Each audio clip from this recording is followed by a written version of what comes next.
Selamat siang netizen, selamat siang kepada seluruh saudara-saudara tercinta di tanah air yang sudah setia menonton Quotient TV ya. Jadi Bapak Ibu sekalian, teman-teman, saudara-saudara saya tercinta, saya nggak tahu berapa lama Quotient TV akan bertahan ya. Tapi selama itu bertahan dan saya ada, saya akan selalu membuka dan saya akan selalu membongkar inilah apa yang sebenarnya terjadi kepada aparat penegak hukum seperti Ferdi, tetapi di kejaksaan, teman-teman ya. Jadi kalau Ferdi Sambo adanya di kepolisian, sekarang saya mau membongkar sosok-sosok jaringan-jaringan di kejaksaan. Kejaksaan Agung, teman-teman ya. Agung. Kenapa? Ini saya akan mau bilang keterlibatan jenderal-jenderal. Jenderal bintang 1, bintang 2, bintang 3, ya bintang kejora nih. Bintang-bintang terlibat lokasinya di video ini ya. Jadi bantu share video ini biar seluruh masyarakat Indonesia tahu ya, tahu jerohannya kejaksaan itu kayak gimana. Supaya mereka Kejaksaan Agung tuh nggak mau ini dibongkar, nggak mau ya. Saya tuh sudah dibungkam sebelumnya untuk tidak berbicara lah, ono lah, inilah. Tapi teman-teman ya, karena saya sudah janji untuk membuka, saya akan buka. Ya, saya juga sudah, kalau teman-teman lihat, saya sudah dikriminalisasi lagi, nambah lagi yang baru ya. Jadi kalau kemarin saya ini kena 4 tahun 6 bulan dibilang pemalsuan, sekarang ITE nih mulai beruntun nih ya. Pertama waktu itu yang AKBP Pujiarto, terus kedua nih Hendy Surya nih tiba-tiba bisa melapor. Wes, hebat. Penjahat kelas kakap yang semua orang tahu dari Sabang sampai Merauke. Tetapi melaporkan lawyernya, lawyer yang mewakili korban dilaporin ya atas pencemaran nama baik. Saya juga bingung itu. Bagaimana kok penjahat kelas kakap masih punya nama baik nih ya. Tapi inilah dagelan, makanya teman-teman, ini dagelan. Kenapa? Laporan polisi itu menurut saya hanya didesain untuk dengan satu tujuan saja, membungkam Alvin Lim. Agar supaya apa? Quotient TV ini tidak ada. Ya, jadi kalau Quotient TV tidak ada, teman-teman bisa cari alternatifnya di TV-TV lain. Nanti akan saya tampilkan, video ini akan saya berikan ke channel-channel YouTube lain supaya kebenaran dan keadilan ini tidak dibungkam. Jangan sampai dibungkam ya. Jangan berhenti di Alvin Lim ya. Jadi saya minta kepada teman-teman, pada rekan-rekan advokat yang lain, ayolah ada keberanian. Jangan cuma Alvin Lim aja. Ya jangan cuma Alvin Lim, jangan cuma Kamarudin, jangan cuma Deo Lipa. Ayo yang lain berani speak up di situ ya. Hal yang sama kalau kita lihat Kamarudin dan Deo Lipa ini sudah mulai diem nih. Ya ternyata selidik punya selidik, Mabes ternyata udah bikin laporan polisi terhadap mereka. Kok lucu ya? Orang dibilang ada kebebasan berpendapat tapi selalu ditusuk pakai apa? Undang-undang ITE, dan orang kelihatannya takut gitu masuk penjara ya. Takut untuk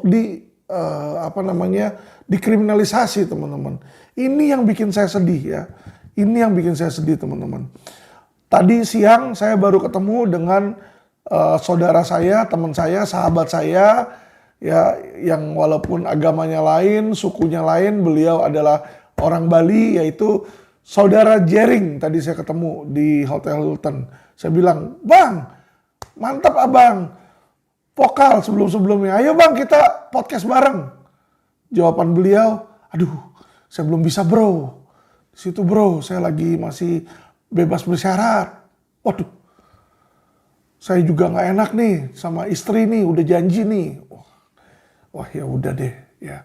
Jadi saya tahu beliau itu orang yang berani speak up his mind ya. Tapi kelihatan nih kalau oknum-oknum ya pemerintah ini menggunakan hukum ini untuk menjerat, kasihan juga ya orang-orang atau pihak-pihak tertentu itu harus dibungkam seperti itu. Dan ternyata sahabat saya Jering bukan satu-satunya, teman-teman ya.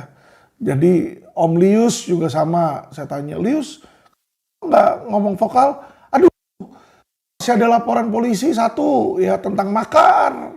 Belum di SP3 Bro Alvin katanya. Dan saya lihat juga berita ya, akan ada demo di situ di bulan September ini. Demo itu dipimpin oleh menantunya Habib Rizik. Terus saya bingung kan, saya tanya sama teman saya, "Oi, lu tahu nggak kenapa kok Habib Rizik nggak demo? Biasanya doi itu paling getol dan paling berani duluan itu kalau demo bersuara itu beliau tuh duluan itu." Saya lihat kan, kalau saya kan suka lihat-lihat berita ya teman-teman ya. Ternyata dibilang, oh masih pembebasan bersyarat, masih dalam parol istilahnya. Waduh, ternyata ya. Jadi banyak orang itu dibungkam ya, termasuk teman saya kemarin Ahmad Dhani yang saya ketemu minggu lalu pun sama nih, baru keluar kelihatannya ya masih ada laporan polisi yang menjerat sehingga membuat mereka, membuat nyali mereka, membuat keinginan mereka, membuat hati mereka yang seharusnya berbicara jadi diam teman-teman. Sebenarnya yang rugi di sini adalah masyarakat. Ya, kalau boleh saya bilang, yang paling dirugikan adalah masyarakat. Kenapa? Karena masyarakat tidak bisa mendapatkan informasi yang keseluruhan di situ. Ya, yang mereka dapat ini hanyalah pencitraan-pencitraan aja, teman-teman. Oke, lanjut kita ke video Ferdy Sambo versi Kejaksaan Agung. Wah, Ferdy Sambo versi Kejaksaan Agung. Jadi gini teman-teman ya, kalau di video sebelumnya serial 1, serial 2 saya bicara tentang serial tentang Kejaksaan Agung Sarang Mafia. Jadi kalau yang pertama itu kemarin saya beritahukan bagaimana ada oknum jaksa Jakarta Selatan, jaksa DKI sih itu sebenarnya dia kerjanya di Kejati itu. Nah yang kedua saya kemarin itu bongkar rekaman Jampidum ya, rekaman oknum Jampidum. Oknum Jampidum yaitu Dir, Tipit, Kamnek dan tindak pidana umum lainnya. Yaitu apa yang mau saya bongkar teman-teman, simple. Hari ini saya mau bongkar tentang Ferdy Sambo versi Kejaksaan Agung. Di mana teman-teman mau tahu? Jadi ini dari orang-orang yang berperkara, diduitin di situ ya. Nah, modus mereka adalah yang pertama adalah untuk penangguhan penahanan. Jadi mereka ini sudah menerima 500 juta untuk penangguhan penahanan. Jadi kalau Jampidum teman-teman ya, jenderal-jenderal Jampidum, Jamwas itu tidak main sendiri. Itu selalu ada kaki tangannya. Ya, mereka pintar nih. Mereka pintar ya. Oknum-oknum ini selalu ada kaki tangannya teman-teman. Nah, saya mau ceritakan tentang yang spesifik kasus ini nih. Biar teman-teman jelas ya. Nanti teman-teman akan lihat bagaimana nama-nama tersebut disebutkan di dalam rekaman. Ya. Jadi waktu itu Jamwasnya Amirianto. Nama Amirianto disebut dalam rekaman teman-teman ya. Dan juga informasinya ada keterlibatan sampai Jaksa Agung ini teman-teman ya. Jadi ini ada sebuah kasus di mana kasus ini melibatkan kopi kapal api. Ya, jadi ada anaknya kopi kapal api namanya Chris Stephen Margonoto.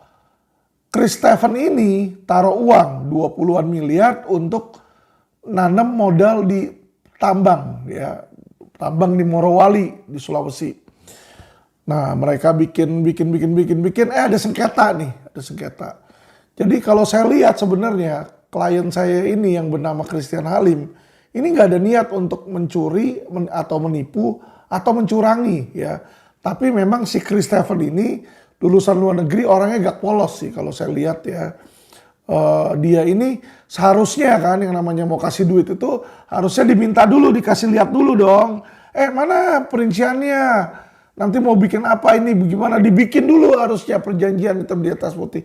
Ini kagak ada perjanjian hitam di atas putih. Ya udah pokoknya bangun ya.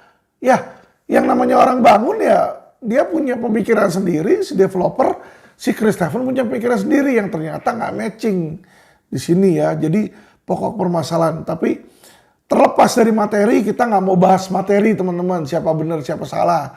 Kita nggak usah bahas itu. Karena kenapa? Yang kita mau bahas di sini adalah oknum kejaksaan dan prakteknya ya. Jadi apa? Alvin tidak mau dibilang menciptakan hoax, memberitakan berita bohong, mencemarkan, tidak ada ya. Kita ini hanya mau supaya masyarakat belajar dari real story, dari real case, kasus asli ya, yang saya tangani sendiri teman-teman ya, yang saya tangani. Jadi gini teman-teman, singkat cerita, Christian Halim ini ditangkap di Polda Jawa Timur dan memberikan kuasa ke Alvin Lim, ke LQ ya. Berikan kuasa nih di sini. Nah, kita lakukan secara hukumnya ya. Jadi kalau LQ ini terkenal, kami ini strategi kami baik dalam pembelaan teman-teman ya, maupun dalam memberikan counter berita. Nah, desak punya desak, lihat punya lihat, ternyata kusuk keluarga dari Christian Halim juga menghubungi atau komunikasi dengan lawyer lain teman-teman ya.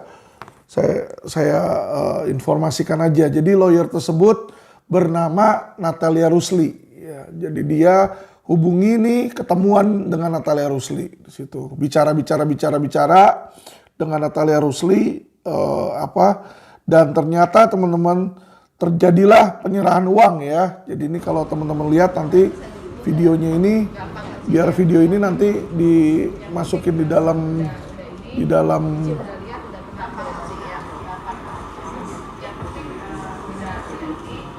jadi ini video ini dimasukin di dalam video tersebut ya. Jadi ada seseorang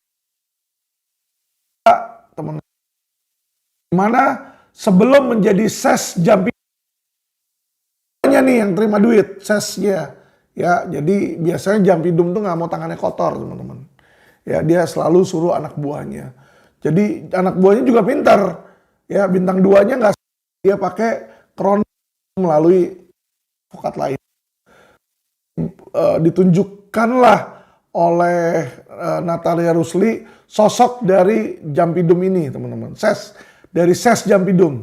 Ses ini kalau anggap ya teman-teman ya, supaya teman-teman ada pengertian nih yang nggak ngerti kejaksaan. Paling tinggi kalau di kepolisian Kapolri namanya, di kejaksaan paling tinggi Jaksa Agung.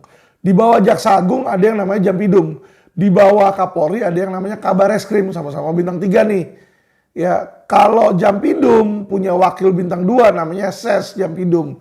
Kabareskrim punya wakil juga, Wakabareskrim namanya. Jadi seolah-olah nih ses Jampidum ini selevel, sekelas, setingkat dengan Wakabareskrim lah istilahnya lah. Bagi teman-teman yang ngerti nih tentang level-level dan kepangkatan ya. Supaya kita agak cerdas dikit teman-teman. Jadi ses Jam ini datang ketemu, temuan juga nggak di tempat-tempat ece-ece, nggak kayak warung itu nggak mau, atau di kantornya kagak. Di hotel mewah ini kalau teman-teman lihat, ini adalah di Hotel Grand Hyatt, ada sebuah restoran yang bernama Sumire ya, restoran Jepang di sini, serving Wagyu steak ya. Jadi ini resto kelas atas lah di situ teman-teman ya. Oke, singkat cerita teman-teman diberikanlah sejumlah uang 500 juta ya. Nah, apa yang dilakukan dengan 500 juta itu? 500 juta itu diiming-iming bahwa akan ada penangguhan bagi si Christian Halim. Ya, oke, Christian mamanya ketika tahu, anak saya mau lepas 500 juta, ya udahlah, akhirnya dibayarlah itu 500 juta kepada Natalia Rusli, teman-teman ya. Diberikan uang itu kepada Natalia Rusli 500 juta. Nah, singkat cerita hari yang ditentukan tiba yaitu tahap 2 di mana seharusnya anaknya lepas di kejaksaan. Ternyata anaknya nggak lepas di kejaksaan di situ ya. Jadi teman-teman, oknum-oknum juga bisa meleset ya. Tujuannya apa? Mau meres lebih banyak duit mungkin ya di situ ya. Kita nggak tahu nih teman-teman ya. Nah, selidik demi selidik ternyata ada WA menyusul. Nah, ini WA-nya ya bisa dibaca sendiri WA tersebut. Saya tayangkan nih di screen biar teman-teman bisa lihat nih, dibaca di situ. Di screen ini dibilang, "Ci, udah kontak nggak bisa. Kalau oke pegangin 100 lembar." Ini maksudnya 100 lembar uang $1.000, teman-teman. Jadi kalau $1.000 itu, $1 itu 10 juta. Ya, kalau $1.000 Singapura, jadi $1 Singapura. $1 Singapura itu kan 10.000. Nah, ini $1.000 Singapura. Jadi $1.000 Singapura diminta 100 lembar. Jadi dia minta nih 1 miliar lebih nih di situ. Terus dijawab oleh Bu Shirley, kita nggak mampu kalau segitu. Jadi udah keluar 15 juta, dibilang minta lagi di sini ya 1 miliar. Dan di sini Natalia Rusli juga menyebut-nyebut Jaksa Agung nih disebut. Jadi dibilang agak sulit, kenapa? Karena lawannya ini Jaksa Agung katanya. Jadi dia harus ngasih uang lebih banyak untuk nyogok ke atas gitu ya. Jadi penyampaiannya dibilang seperti itu. Ya udah dia bilang nggak bisa kalau gitu, dia minta uangnya balik. Nah, ketika minta uangnya balik pada kabur teman-teman ya. Jadi Natalia Rusli juga kabur, sesnya juga dikejar-kejar sama si Ibu Shirley ini juga menghindar teman-teman. Sampai akhirnya Bu Shirley nangis-nangis minta tolong sama saya untuk diproses. Akhirnya saya proses, saya bikin laporan polisi dan saya viralin di situ teman-teman ya. Saya bikin laporan polisi, saya viralin. Nah, awalnya Ses Jampidum dan teman-temannya nggak mau ngaku. Jadi mereka nggak mau ngaku bahwa mereka terima uang itu dari Natalia Rusli. Ya. Nah, tapi ini ada video, ada rekaman suara. Nih, teman-teman dengar ya. Jadi rekaman suara ini 5 menit 29 detik ini didengarkan. 5 menit 29 detik. Iya, pagi Bang. Iya. Iya. Aduh, ini saya punya Iya. Iya. supir Belum ada. pagi-pagi dia bukan demam katanya. Terus ini, waduh, saya bilang jangan dulu masuk lah. Takut COVID. Agak-agak meriang. Iya. Saya khawatir. Ya, saya ini Nggak apa-apa. daftar supir, Bu. Mm-mm. Begini, bisa ketemu di kantor aja. Saya juga baru paham tadi malam, sepertinya Ibu bukan materi yang dibutuhkan, yang untuk ya, jadi kita kayaknya lebih ini, karena saya dengar juga Ibu pernah ketemu Pak Amirianto kan, yang Pak Jamwas. Nah, tadi malam itu saya dikontak, sepertinya makanya kita bicarakan biar jalan keluar yang Ibu maksud itu bisa ketemu ya. Nanti cuman kayaknya jangan di kantor deh Bang ya. Hah? Jangan di kantor kayaknya ya. Malah Jangan di kantor. malah gak enak, Bu. Saya malah kalau saya di luar kan nanti orang nanti bilang apa lagi. Kalau di kantor kan kita, kalau Ibu memang yang dimaksud bantuan-bantuan yang sifatnya bagaimana proses-proses itu ya kan secara formal kantor bisa sesuai dengan prosedur. Gitu kan. Kalau di luar malah kita dikira apa lagi nanti kan. Oh, enggak Bang, soalnya itu apalagi Ibu juga nanti dikira mempengaruhi saya. enggak. Dikira nanti ini. Bang, soalnya saya juga maksudnya? Bang, halo. Iya. Iya, Bang. Iya. Soalnya saya juga masih yang saya harapkan sih kerugian saya gitu loh, Bang. Bisa kembali. Iya, saya paham. Makanya itu saya paham. Saya pasti bisa carikan Ibu bagaimana. Kan kalau itu tadi malam saya bilang nanti kita coba ini, tapi Ibu bilang bukan itu, ada ininya kan. Makanya coba kita nanti di kantor supaya saya juga lebih enak. Kalau di luar saya kan pasti salah saya. Jadi di Setiabudi aja Pak. Gitu. Nah, saya di rumah. Bang, kita di Setiabudi aja boleh nggak? Ibu pulang. Halo, Bang. Gimana, Bu? Ibu. Di Setiabudi aja boleh nggak? Setiabudi. Setiap. Iya, di Setiabudi di Starbucks itu, Bang. Enggak, saya enggak ini, Bu. Enggak saya di luar kantor itu jam dinas. terus bicara masalah nanti pasti sudah salah saya. Tidak apa-apa kok Bu, sebentar aja pagi-pagi ini. Di ruang saya aja di Datun itu. Di sistem Datun.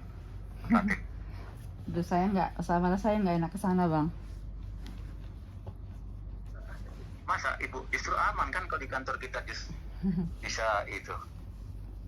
Anunya memang apa? Pelayanan publik. Kalau kantor kan memang pelayanan publik kita ini itu menerima siapa saja kan kalau di kantor. Tapi kalau kita di luar sudah salah kita bicara masalah kantor tapi di luar. Oh, enggak, lagian mungkin saya nggak mau bicara masalah kantor kali Bang ya. Iya, tapi saya kan terikat saya. Saya kan masih jam dinas. Saya pasti terikat dengan kantor saya, Bu. Ya kalau nggak nanti Abang jam istirahat aja, Bang.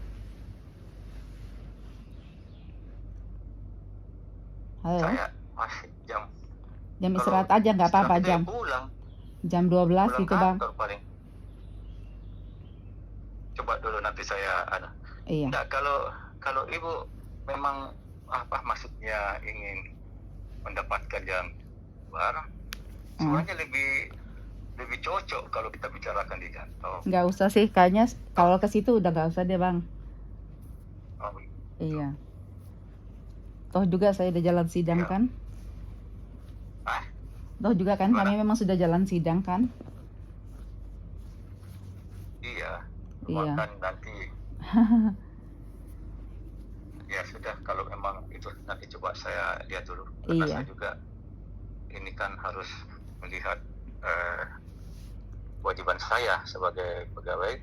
Iya. Kalau Abang memberikan pelayanan kalau pada Abang masyarakat. Saya kan hanya sifatnya ya secara kewajiban moral memberikan pelayanan hukum yang Ibu perlukan, yang memang ada hal-hal yang terkait dengan masalah hukum yang Ibu hadapi kan. Iya. Oke lah kalau begitu nanti coba kita lihat. Coba Abang nanti kalau ini.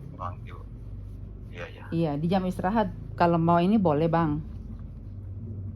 Di luar jam. Nantilah kita lihat dulu, Bu ya. Iya, oke, Karena Bang. saya juga ini harus melihat kewajiban saya, Bu, sebagai Iya, nggak apa-apa. negara. Iya, nggak apa-apa. Iya, Bu. Iya, makasih. Nah, dalam video yang tadi teman-teman baru dengar 5 menit 29 detik itu bisa dilihat kan di situ di mana SES akhirnya ditagih oleh si Ibu Shirley untuk pengembalian. Nah, SES ini juga sebut nama-nama Jamwas. Amirianto, tadi dia sebut nama Amirianto. Amirianto itu adalah Jamwas, teman-teman. Ya, Jamwas itu bintang 3. Kalau di kepolisian setara dengan Irwasum. Jadi ini udah bintang-bintangnya semua nih yang ngurus nih. Gila ini duitnya ya. Jadi yang saya tahu nih 500 miliar nih, nggak tahu kalau mereka di luaran ada ngasih lagi ya. Nah akhirnya kalau dia ada kasih ke Jamwas, dia tarik lagi nih. Intinya si SES ini mengembalikan total 500 miliar teman-teman ya. Terus diadakanlah perdamaian ya. Jadi ya teman-teman simpulkan sendiri ya. Simpulkan sendiri. Intinya kalau dari pengakuan dari si oknum kejaksaannya, mereka nggak mau ngaku lah terima suap ya. Sama kayak Fedy Sambo juga nggak mau ngaku ngebunuh si Brigadir J ya, tapi Joshua-nya mati di situ. Sama ini uangnya hilang, akhirnya si SES nggak mau ngaku ngambil, tapi dia mengembalikan nih 500 juta ya. Jadi ini buktinya teman-teman, ini gambarnya. Ini saya tayangkan di layar, teman-teman lihat, ini uangnya nih 500 juta yang diberikan oleh SES. Jadi SES mengembalikan uang ini ke Ibu Shirley ya. Jadi ini bisa dilihat uangnya dikembalikan 500 juta dan dibikinlah di sini teman-teman surat perdamaian. Surat perdamaian bahwa sudah selesai semuanya ya. Di sini. Ini ada tanda tangannya juga di atas materai antara SES sama Ibu Shirley Kuganda. Jadi teman-teman, bukan hoax, bukan fitnah, ini kejadian nyata. kejadian nyata teman-teman lihat di mana pertemuan itu ada, di mana ini melibatkan jenderal-jenderal bintang. Teman-teman, ini hanya salah satu transaksi dari sekian banyak transaksi yang beredar. Yang kita ada buktinya satu nih. Ya, satu di sini nih. Nanti ada lagi yang lain teman-teman. Ini kan yang melibatkan jenderal, bintang 2, bintang 3 kan teman-teman. Nanti saya ada lagi teman-teman yang melibatkan Kejari, teman-teman ya, Kajari, kepala kejaksaan. Ada yang melibatkan Kasipidum juga teman-teman ya. Juga nggak kalah seksi di situ. Jadi tidak heran dong kalau saya ada buktinya seperti ini, bukti penerimaan, bukti ketika dia membuai suruh orangnya masukin duit, itu ada, ya kan? Nah, kalau bukti ada, apakah bisa dibilang perkataan saya ini hoax, teman-teman? Ya. Dan ini teman-teman bisa lihat sendiri nih, ya kan? Sudah saya laporkan Jamwas dan karena viral, ya akhirnya ses ini dicopot teman-teman. Ya. Jadi ini udah pernah saya laporkan. Jadi ini berita real. Sudah disidang sama mereka dan sudah terbukti. Sudah terbukti ya. Tapi nama Jamwas disebut-sebut Amirianto, nama Jamwasnya disebut-sebut. Tapi yang nyidangin Jamwas juga. Ya kan lucu ya gitu ya. Lucu teman-teman ya. Inilah wajah Kejaksaan Republik Indonesia ya. Jadi kalau saya skeptik, kalau saya selalu bicarakan oknum di situ dan kalau saya ragu dengan komitmen atau video-video dari Jaksa Agung, tolong jangan heran. Karena kenapa? Jaksa Agung itu kan kalau ngomong kan enak ya kan, ngomong kan nggak pakai otak. Kenapa? Ngomong nggak pakai otak ya asal nyerocos. Hukum akan tajam ke atas di situ. Sama 11-12 sama Kapolri, kurang lebih Kapolri juga begitu kan. Di depan fit and proper DPR dia bilang kan, hukum itu tajam ke atas katanya. Ya. Tapi gimana ya, Angelina Sondak aja di dalam penjara bawa anak. Ya, siapa lagi tuh kemarin yang artis tuh di dalam penjara bawa anak tuh yang belum lama meninggal, Vanessa Angel ya. Ya kan ditahan juga ya. Tapi Putri Cendrawasih ya, Putri siapa sih? Itu istrinya Sambo itu ya hebat sekali ya, nggak ditahan ya. 340 loh pasalnya. 340 tuh ancaman hukuman mati ya, udah yang paling berat tapi nggak ditahan. Jadi ya udahlah, kalau nanti saya maki-maki, ntar ada yang teriak lagi deh. Kalau kemarin Sisno penasehat ahli Kapolri teriak-teriak, besok yang lain teriak-teriak. Alvin kok caci maki sih? Udahlah, kita nggak usah caci maki ya teman-teman ya. Karena kenapa? Karena kan ya kita tahu sendiri lah gitu. Kalau secara teori mereka bilang tidak anti kritik, baik kepolisian maupun kejaksaan itu nggak anti kritik teman-teman. Secara teori, prakteknya jangan coba-coba teman-teman. Kalau nggak mereka yang senggol, ya kan dia suruh nanti penjahat yang nendang kita, ya. Jadi sulit kita berbicara tentang atau menjadi orang baik di Republik ini, teman-teman, itu sulit, ya. Jadi nggak heran saya miris melihat berita-berita kemarin, teman-teman, ya. Kondisinya turun ke 4, terus jalannya cuma 2 tahun lepas, cepet banget di situ, ya. Emang jadi koruptor ini kelihatannya enak ya gitu loh. Udah hukuman ringan dapat diskon lagi kata Mata Najwa itu ya. Jadi saya melihat negara ini teman-teman, jujur saya miris. Saya sudah bicara teriak-teriak ya, Polri sarang mafia, jaksa sarang mafia, tapi tidak membantu. Kenapa nggak membantu ya? Mereka nggak bakal insaf teman-teman. Ya, mereka nggak bakal insaf. Yang ada mereka makin lama ini makin menggila. Hal yang sama pun terjadi dengan kejaksaan. Ya. Nanti teman-teman lihat tanggal 22 ini akan mulai disidangkan Henry Surya. Ya. divonis berapa nanti, end up-nya berapa, end up-nya bagaimana, kita mau lihat ya. Apakah ini jadi dagelan? Karena kenapa? Mengingat bahwa jaksa yang turun itu juga sama, jaksa Syahnan, yang namanya Syahnan ini ya. Jadi Syahnan ini kalau nggak salah nih dari Kejagung juga kemarin itu dia. Jadi ketika saya sama Jampidum sama Dir TPUL itu si Syahnan ini ada teman-teman ya. Dan rekaman suara Syahnan itu juga ada di dalam rekaman itu. Dia jadi tangan kanannya si siapa namanya, tangan kanannya Jampidum ya yang mewakili. Jadi nggak heran teman-teman kalau ada dugaan jaksa-jaksa koruptif. Ya. Kalau sekeras Christian Halim aja bisa diperas 500 juta untuk penangguhan dan dimintain lagi 2 miliar, 1 miliar untuk P21 untuk tuntutan sama 1 miliar lagi untuk pasal, buang pasal. Jadi total tuh dia dimintain lagi 2 miliar di luar yang 500 itu. Untung aja saya yang bantuin itu sehingga 500 jutanya bisa dapat balik. Kalau lawyer lain mungkin gak akan berani teriak-teriak dan uang itu gak akan balik, gak akan kembali ya. Jadi teman-teman harus berhati-hati, banyak di luar oknum-oknum kejaksaan yang tukang nipu. Ya, banyak oknum kejaksaan yang kerjanya menyengsarakan masyarakat. Jadi kalau Jaksa Agung bilang mencerminkan, menggambarkan indahnya kejaksaan, bagaimana kejaksaan melakukan restoratif justice, no.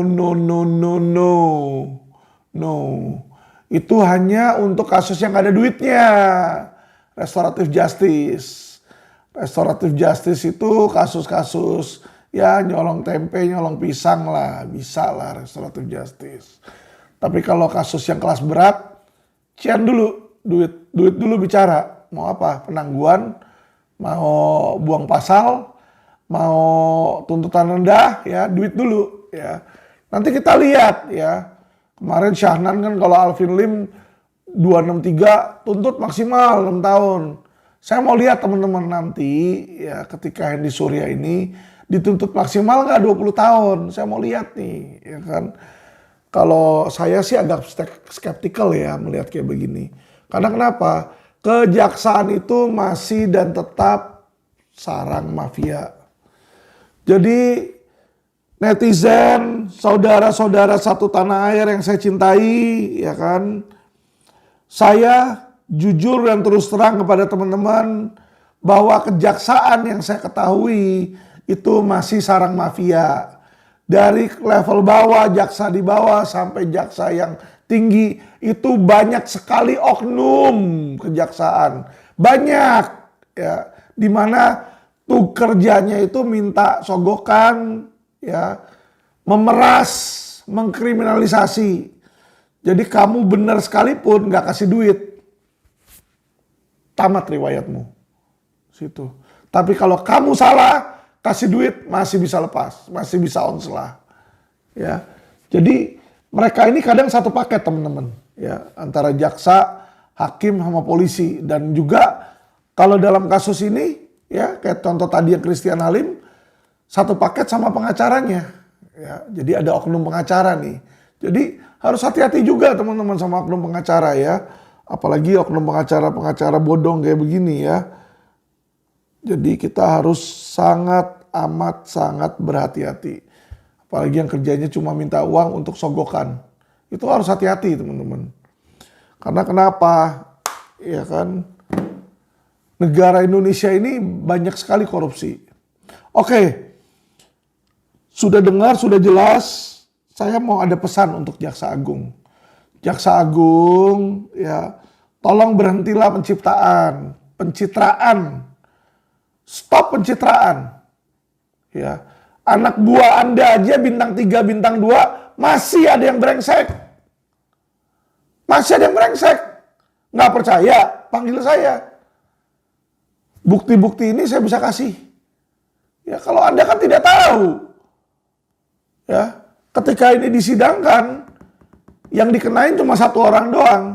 Ses Jampidum doang. Tapi saya yakin yang terima itu bukan cuma Ses doang. Kenapa saya bisa bilang seperti itu? Saya ketemu Sesnya udah beberapa kali, bukan cuma sekali. Dia juga ada setoran sama kayak di kepolisian. Jadi uang itu mereka nggak makan sendiri, ya. Uang itu mereka nggak makan sendiri. Terserah Jaksa Agung mau mengakui atau tidak, ya kan. Tapi ini saya sudah ada bukti sampai bintang 2 aja menerima uang, ya. Karena kenapa? Ketika penerimaan itu, ketika Natalia Rusli ngasih ke Jenderal Bintang 2 ini, saya di situ melihat amplop itu diberikan. Saya di situ. Ya. Jadi Jaksa Agung jangan sok bersih. Institusi Anda tuh berantakan.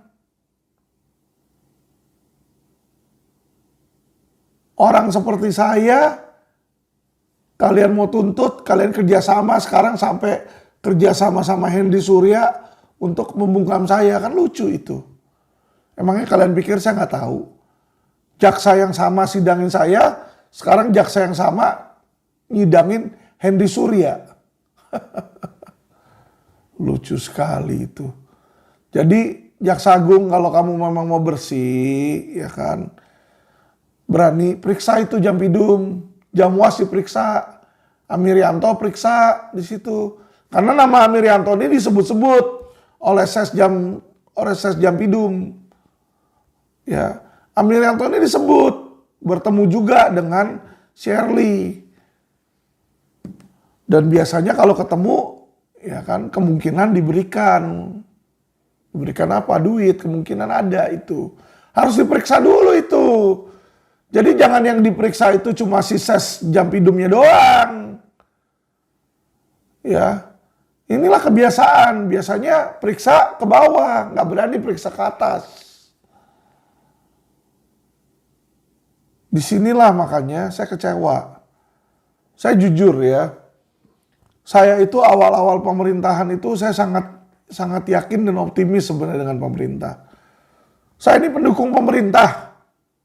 Udah, itu. Saya ini pendukung pemerintah dari awal. Saya bangga dengan adanya Presiden Jokowi. Walaupun orang-orang sering ngeledekin dia ceking lah, kurus lah. Tapi saya lihat dia tuh punya keberanian. Itu yang saya lihat terhadap beliau ya. Terus saya sangat bangga juga pertama kali ketika ya Kapolri itu dipilih, Listio Sigit. Ya kenapa? Jujur nih, alasan saya bangga Listio pertama kali dipilih sebagai Kapolri adalah karena beliau sama-sama Kristiani. Jujur alasan saya bangga awalnya karena itu. Saya merasa ya, perasaan saya, bahwa ada seorang yang seiman ini bisa menjunjung tinggi hukum dan keadilan, bisa menjadi terang dunia.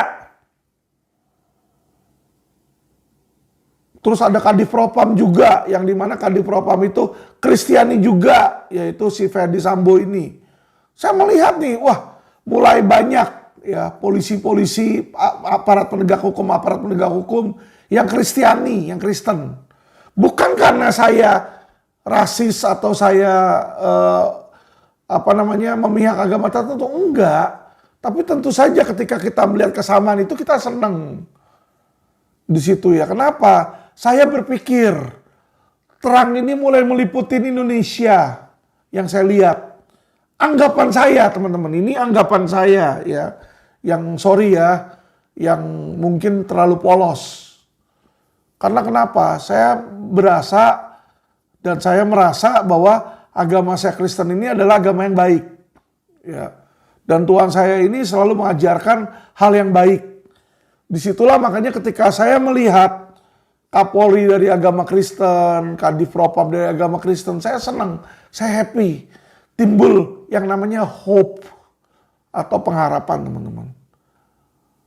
Tapi apa daya, yang saya lihat kenyataannya itu berbanding terbalik.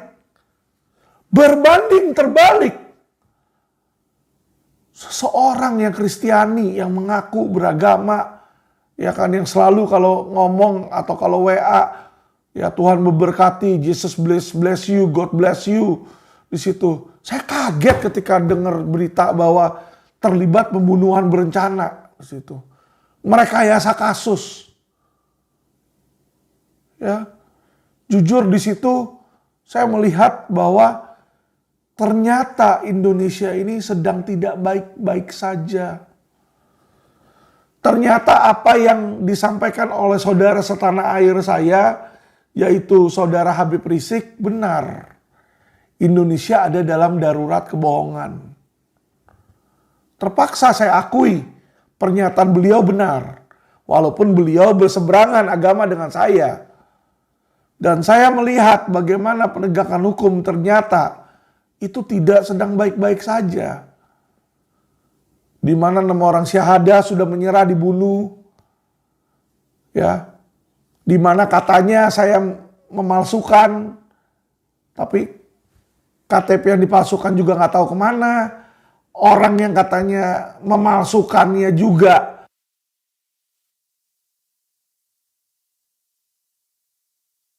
pelaku utama melakukan pemalsuan.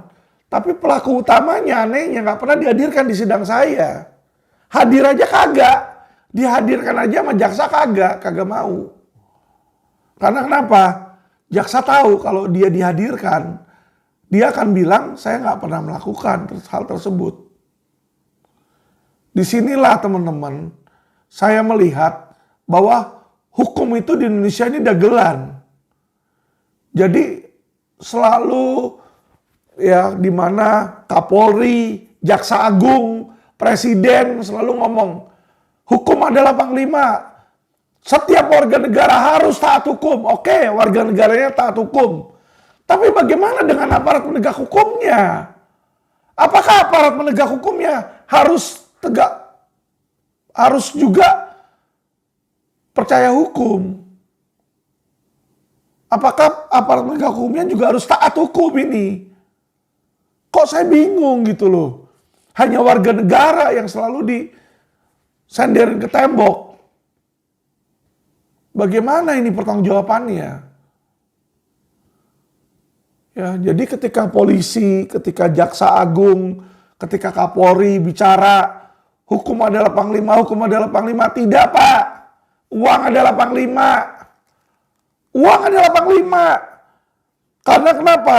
Jenderal bintang 2 kejaksaan aja maunya duit ini. Maunya ini duit. Kagak ada hukum-hukuman yang ada duit, Cen. Nih duit, penyerahan duit tuh. Ya. Ini yang terjadi. Bukti ada, saksi ada, penerimaan ada, surat juga ada ketika uang ini dikembalikan. Ya teman-teman. Jadi teman-teman warga negara setanah air, ini saya berikan sebuah bukti valid, undeniable, ya di mana Kejaksaan Agung Republik Indonesia ya terlibat dalam gratifikasi 500 juta.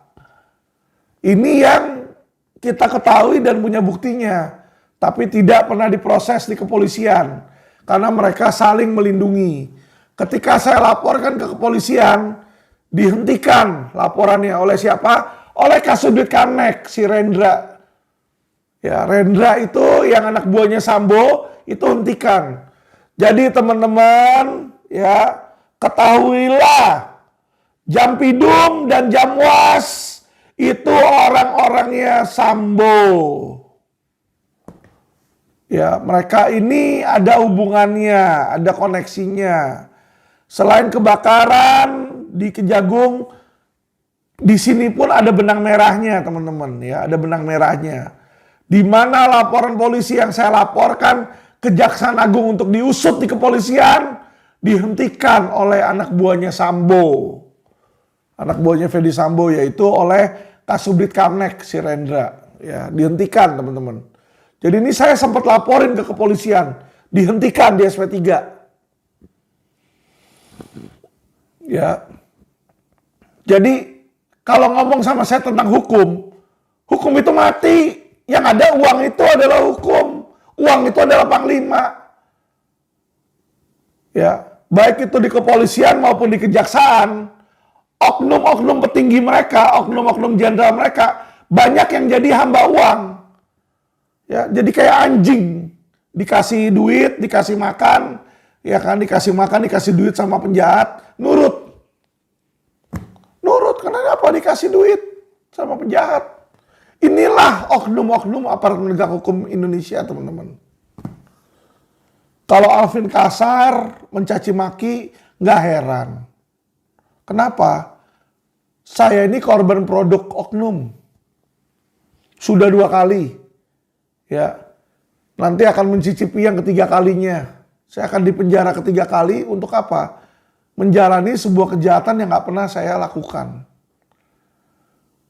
Dan yang keempat nanti lucu teman-teman, ada laporan polisi ya, di mana Henry Surya ini orang dari Sabang sampai Merauke udah tahu loh, dia tuh gemplang 36 triliun loh. Dia gemplang 36 triliun, nggak mau mengembalikan ya teman-teman. Saya laporin polisi beserta korban-korban lain, ditangkap, dipenjara, ya jadi tersangka, disidangkan, malah dia laporin saya. Katanya Alvin Lim mencemarkan nama baik dia. Nama baik apa yang dimiliki oleh seorang penjahat? Itu pertanyaan saya. Jadi kadang-kadang teman-teman ya, kita jangan masuk ke sesuatu yang terlalu kompleks deh. Ya, lo mau siapa? Mau penasehat Kapolri, mau Jaksa Agung? Ayo sini sama gua. Kita debat bareng. Berani nggak di depan TV? Saya tantang Kapolri, saya tantang Jaksa Agung. Ayo debat sama saya. Kita debat hukum. Saya bawa bukti. Kalian bawa bukti.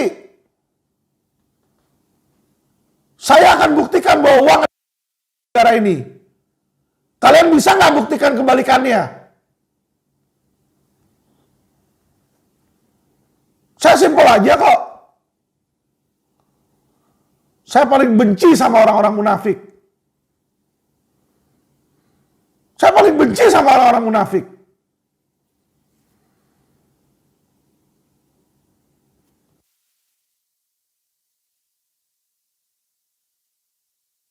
Oleh oknum-oknum yang koruptif dan manipulatif. Orang bego aja udah tahu yang namanya penjahat, ya kan, nipu duit masyarakat, itu masyarakat banyak yang mati. Banyak yang mati, banyak yang juga sakit, uangnya ditipu sama Henry Surya. Bapaknya aja kagak ditangkap, bapaknya dia nggak ditangkap tuh Surya Effendi. Ya, bapaknya nggak ditangkap Surya Effendi, bininya Surya Effendi juga, bininya Hendy Surya juga nggak ditangkap. Padahal itu uang hasil pencucian uang. Saya pertanyakan, kemana Kapolri? Kemana Kapolri? Katanya hukum tajam ke atas, Pak. Tipe Texas gimana itu di tipe Texas? Katanya hukum tajam ke atas, mau diberesin tuntas. Saya sudah laporkan bapaknya sama bininya, kenapa nggak ditangkap-tangkap, kenapa nggak ditahan-tahan? Malah laporan yang di Surya laporin saya cepet banget tuh, ahli udah diperiksa, 3 ahli. Laporan saya belum ada ahli diperiksa. Saya melaporin bapaknya Hendy Surya sama bininya Hendy Surya, belum ada ahli diperiksa, ini udah sekian lama. Yang Henry Surya baru laporin saya langsung, cepet banget ahli-ahli segala udah diperiksa. Kalian polisi kayak begitu sangat memalukan, tau nggak? Kelihatan sekali bagaimana kalian menjadi suruhan, bagaimana oknum-oknum polisi, oknum-oknum jenderal polisi menjadi suruhan dari penjahat kelas kakap. Kalian ini menjadi anjing-anjing peliharaannya, tahu nggak?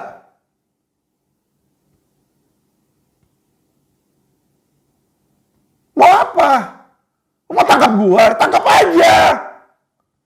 Kapan? Kasih tahu, saya datang. Saya nggak takut. Tidak ada rasa takut sama sekali di dalam hati saya. Makin lama makin gila kalian. Kepolisian, kejaksaan, kalian sudah menjadi oknum, menyatu oknum-oknum ini. Kerjaan kalian menyengsarakan masyarakat, mengkriminalisasi kasus, merekayasa kasus, memeras. Apakah itu yang namanya aparat penegak hukum? Kalau itu divisi aparat penegak hukum, lalu definisi penjahat apa? Aparat penegak hukum mau kerjanya mengkriminalisasi, memeras, gratifikasi. Itu yang saya lihat aparat penegak hukum di Indonesia. Tanya sama anak SD aja bisa tahu. Kalau ditanya yang namanya penjahat punya nama baik nggak? Namanya penjahat tuh nggak ada nama baik, bos. Namanya buruk, itu nama penjahat. Kok lucu? Penjahat ngelaporin lawyer yang ngelaporin dia dengan pencemaran nama baik. Coba kalau polisi sama jaksanya dilaporin pencemaran nama baik oleh lawyer. Kalian terima nggak LP-nya? Laporan polisinya kalian terima nggak? Kalau saya mau laporkan, ya kan, polisi dengan tuduhan pencemaran nama baik, kalian terima tidak?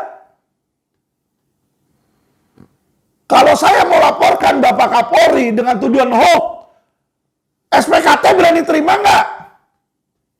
Kenapa saya bilang misalnya saya laporkan Pak Kapolri hoax? Pak Kapolri bilang, silakan masyarakat kritik. Buktinya gue kritik, bulan Mei gue dilaporin sama Pujiarto. Kalau bukan hoax itu apa, bos? Silakan kritik, silakan. Habis itu dilaporin polisi. Itu kan sama aja hoax. Sama aja berita bohong. Kalau Alvin Lim melaporkan Kapolri, beranikah kalian, kepolisian, Tipit Cyber, memproses laporan hoax-nya? Berani nggak memproses laporan pencemaran nama baik tersebut? Berani nggak Direktur Tipit Cyber memproses?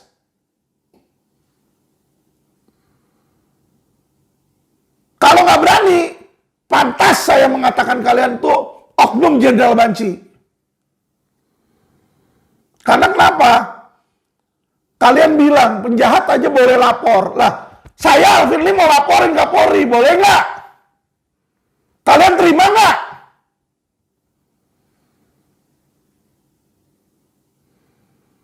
Jangan macam-macam deh. Masyarakat juga ada batas level maksimal dia punya kesabaran.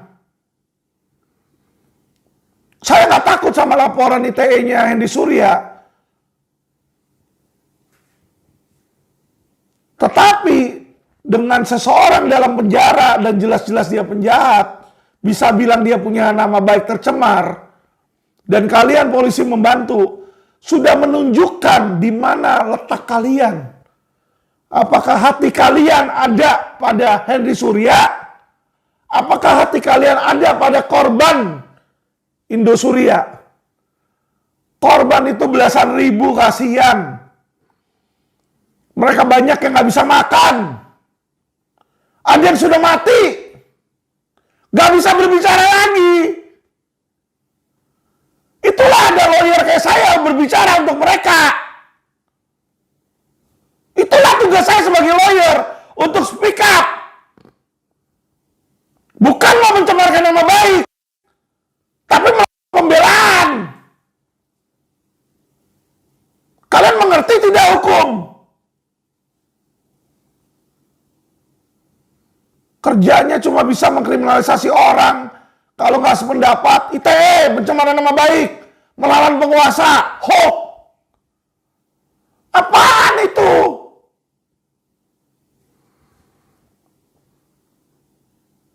Saya tantang kalian, kapanpun kalian mau. Kapolri, Jaksa Agung, kapan mau berdebat sama saya? Silakan.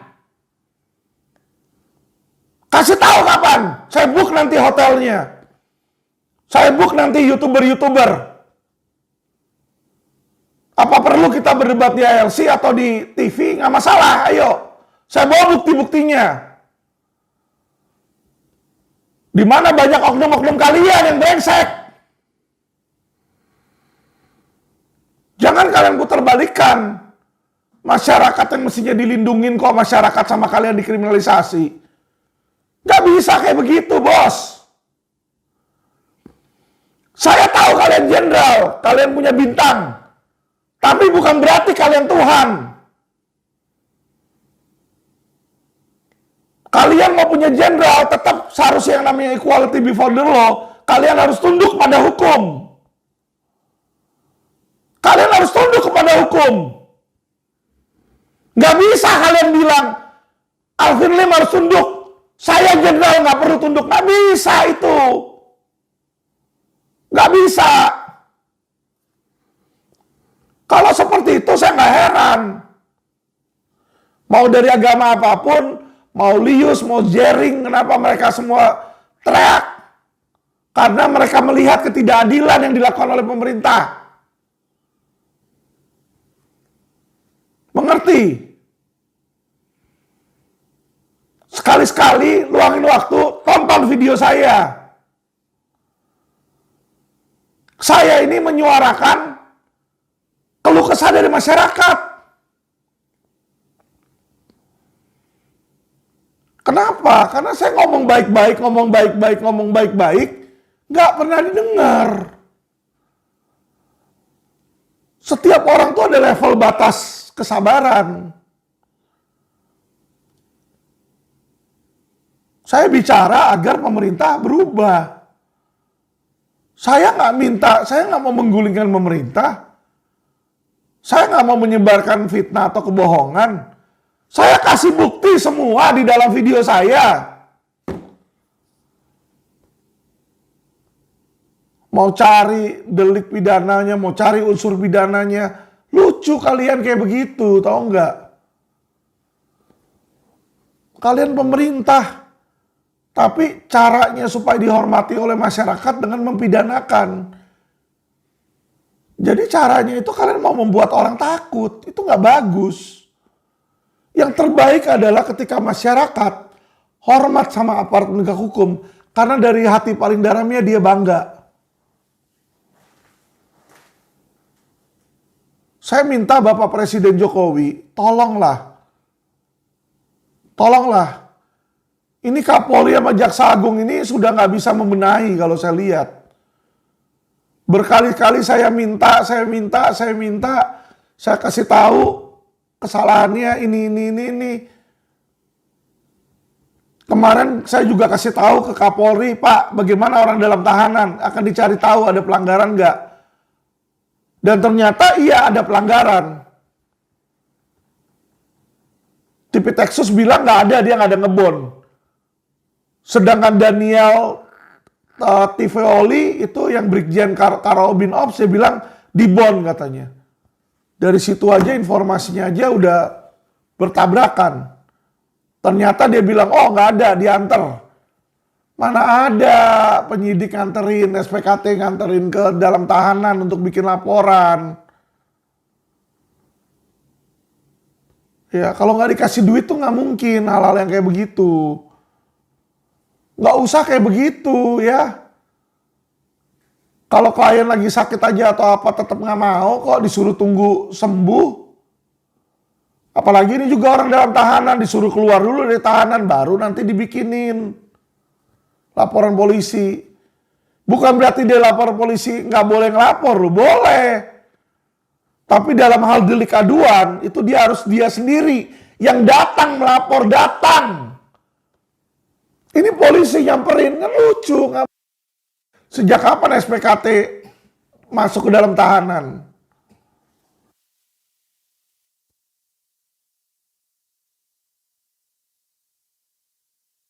Ya, di mana juga Bapak Kapolri, ya, di mana juga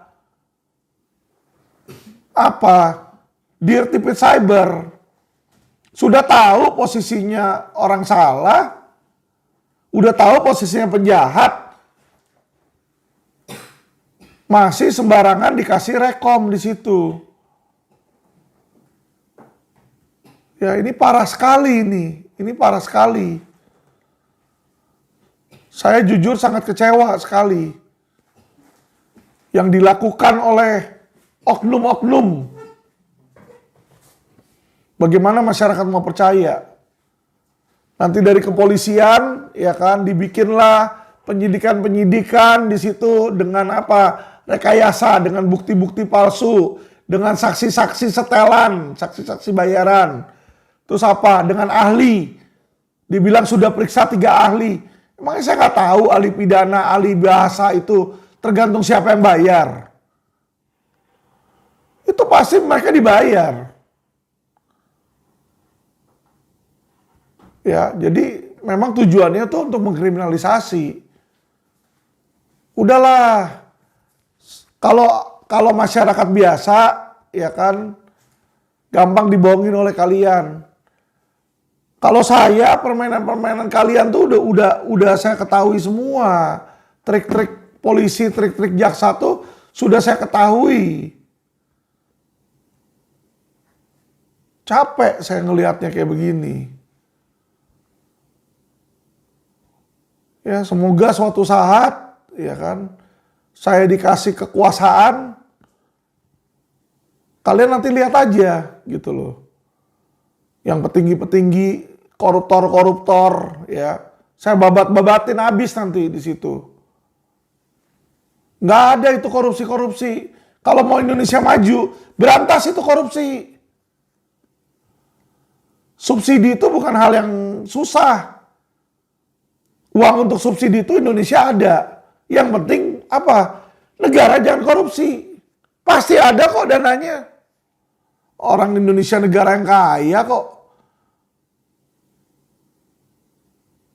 Gitu teman-teman. Jadi netizen, saudara-saudara sebangsa, saudara-saudara setanah air, ya. Baik itu polisi juga kejaksaan, bagi polisi yang baik, ya. Video ini bukan untuk Anda. Bagi jaksa-jaksa yang baik dan bersih dan lurus, video ini bukan untuk Anda. Yang saya sebutkan tadi adalah untuk oknum. Ya. Justru kalau kalian polisi yang baik dan jaksa yang baik, seharusnya sedih melihat keadaan seperti ini. Ya. Bagi kalian oknum, segeralah sadar. Habis dunia ini ada dunia akhirat. Habis dunia ini ada dunia akhirat. Di mana nanti dunia akhirat? Neraka itu benar-benar ada. Ya, yang namanya karma itu sekarang makin lebih cepat terjadi. Kasus Ferdy Sambo itu ada karena apa? Karena karma. Saya yakin hal yang sama segera akan datang ke kejaksaan dan kehakiman pula bagi mereka yang nakal-nakal, yang korupsi-korupsi, yang oknum-oknum. Karena kenapa? Doa masyarakat, doa orang benar itu didengar oleh Tuhan. Bapak Kapolri, Anda Kristiani sama kayak saya. Doa kita sama, Tuhan kita sama. Tolonglah jangan munafik. Kalian tahu, Bapak tahu banyak oknum-oknum di kepolisian. Saya di penjara nggak masalah. Saya di penjara tetap berjuang. Di luar penjara saya teriak-teriak. Biar apa? Biar masyarakat cerdas. Biar pemerintah tahu boroknya mereka dan memperbaiki. Kalau sampai saya di dalam penjara, saya tetap akan berjihad. Gimana caranya? Saya akan doa. Saya akan doa teriak ke Tuhan. Jadi kalau saya di luar penjara, saya teriak di podcast. Di luar penjara, di dalam penjara, saya teriak ke Tuhan, saya doa. Dan doa orang benar itu dipandang sama Tuhan. Saya nggak masalah kok. Kalau saya di dalam penjara juga saya lebih banyak quality time mendekatkan diri sama Tuhan. Daripada saya di luar ketemu sama polisi-polisi, oknum-oknum, ya petinggi-petinggi, aparat penegak hukum yang munafik. Jijik saya ngelihatnya. Ngomongnya doang, pencitraan terus. Ngomongnya aja silahkan kritik. Yang mengkritik terbesar jadi sahabat. Pak Kapolri, saya ini kritik Anda ini paling keras, paling hebat. Kalau kita sahabat Pak Kapolri, ya kan, sekalipun kenapa Anda nggak pernah mau kasih waktu untuk korban-korban investasi bodong yang saya bilang ingin bertemu dengan Anda. Itu korban mahkota, korban Raja Sabto Oktohari, lagi digugat balik sama Raja Sabto Oktohari. Di mana Anda?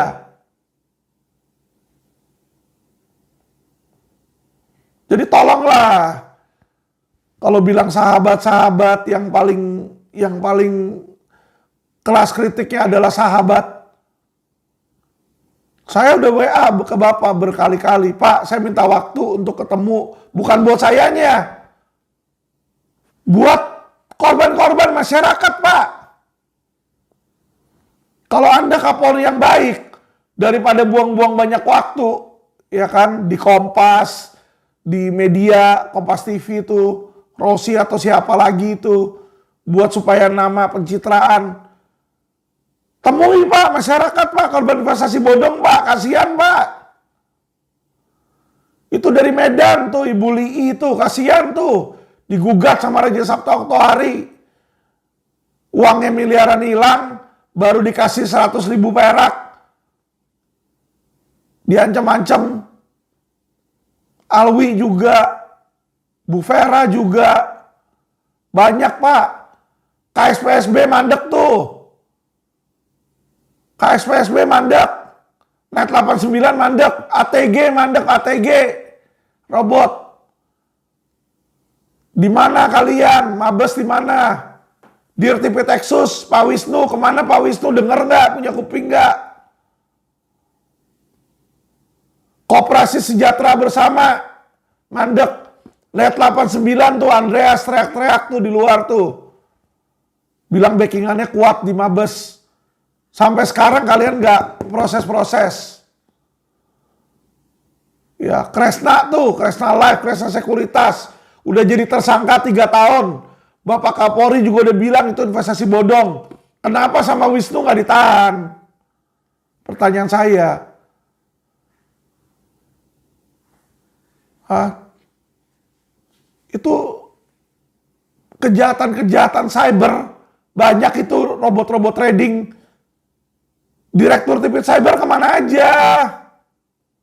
Net 89 dong urusin. ATG dong beresin.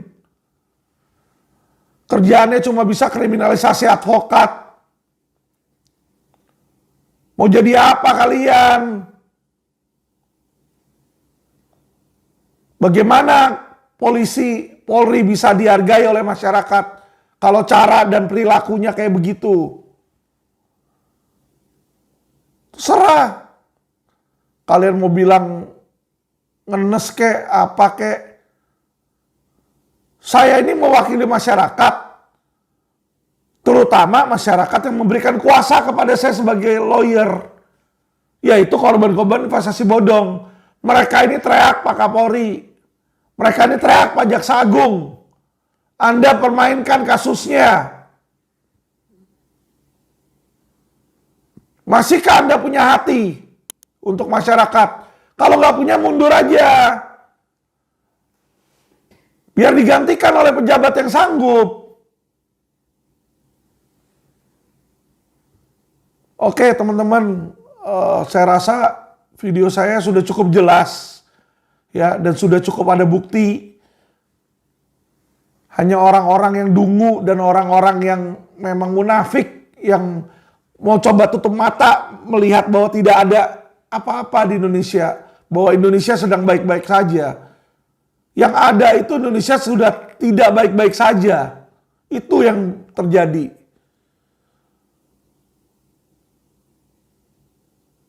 Teman-teman, masyarakat, saya berbicara untuk kalian. Kalau suatu saat saya ditahan, saya rela, saya ikhlas, teman-teman. Ya, biar teman-teman tahu, masyarakat tahu, inilah Indonesia. Inilah pemerintahan bobrok. Suatu saat, ya siapa tahu kita diberikan keberuntungan orang-orang yang baiklah yang nanti akan memerintah. Ketika itu terjadi, barulah di situ masyarakat bisa adil, bisa makmur. Kalau tidak, itu hanya pepesan kosong. Yang ada aparat penegak hukum memperkaya kantong sendiri, pejabat memperkaya diri sendiri. Ya, yang ada pemerintah menggunakan hukum untuk apa? Menyengsarakan masyarakat, menekan masyarakat, menjadi alat kekuasaan. Bukan untuk memberikan keadilan dan kesejahteraan bagi masyarakat.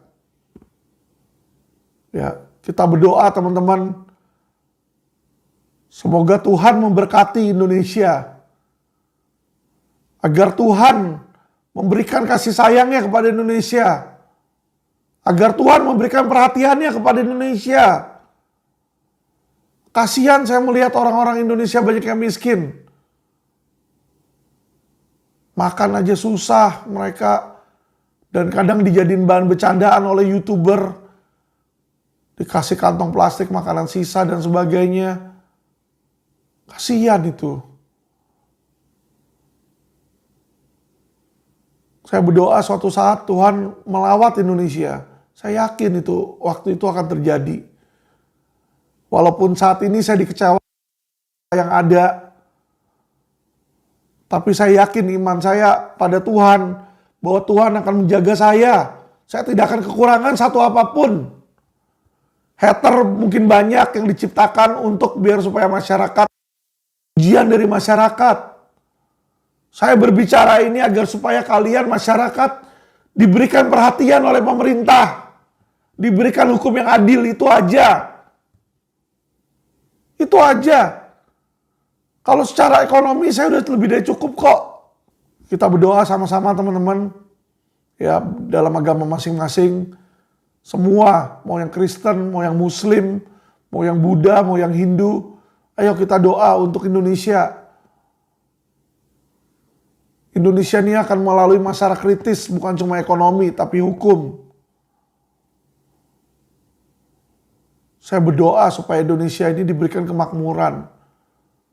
Saya nggak bermimpi menjadi penguasa. Saya nggak bermimpi untuk menggulingkan kekuasaan yang ada. Saya hanya berharap suatu saat Indonesia menjadi negara yang taat hukum dan aparat penegak hukumnya benar-benar menjunjung tinggi hukum dan tidak korupsi. Sehingga nanti Indonesia juga akan maju, teman-teman. Seperti negara Cina dan negara Amerika. Karena apa? Karena hukumnya itu, fondasinya itu kuat. Baik teman-teman, itu saja. Saya berharap netizen terima kasih yang sudah mendukung saya selama ini. Kalau video-video kami ada yang hilang, ya ketahuilah bahwa ada beberapa pejabat-pejabat tinggi ya, baik dari kepolisian maupun instansi lain yang meminta agar itu diturunkan. Ya, jadi saya berharap suatu saat ya Indonesia bisa maju. Terima kasih teman-teman. Salam cerdas hukum.